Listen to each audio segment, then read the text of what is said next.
নমস্কার বন্ধুরা, কেমন আছেন সবাই? আশা করি সবাই ভালো আছো। আর একটা ব্লগ মাইক চ্যানেলে আর একটা নতুন ভিডিওতে আপনাদের স্বাগত জানাই। তো বন্ধুরা, পুরো ভিডিওটা দেখুন, অবশ্যই তোমাদের ভালো লাগবে। আমি আছি এখন নিমতৌড়ি। তো নিমতৌড়ি থেকে যাব ময়না।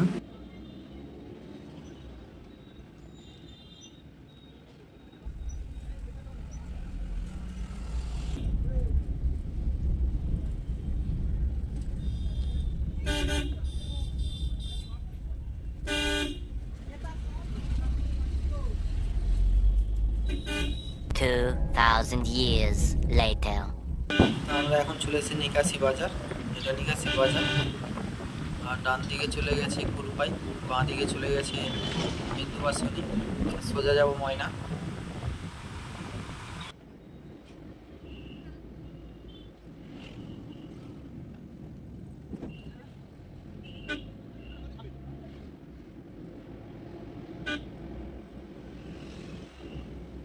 2000 years later. তো বন্ধুরা, আমরা এখন চলে এসেছি ময়না ব্রিজ। তো আমরা সোজা যাবো ময়না ব্রিজ পেরিয়ে। তো বন্ধুরা, ভিডিওটি ভালো লেগে থাকলে অবশ্যই কমেন্ট করে জানাবে।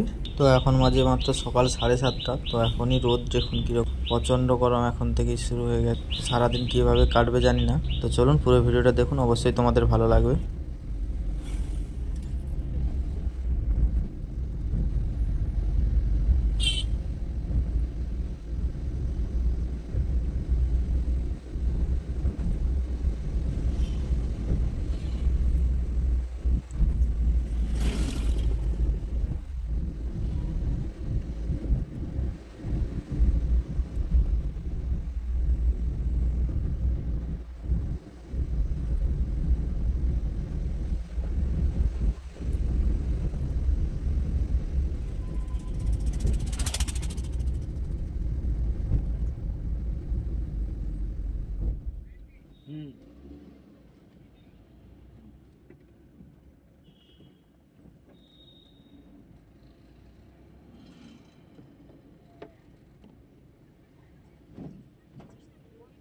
তো বন্ধুরা, ভিডিওটা এখানে শেষ করছি। ভালো লেগে থাকলে কমেন্ট করে জানাবেন আর চ্যানেলটা ফলো করে দেবেন।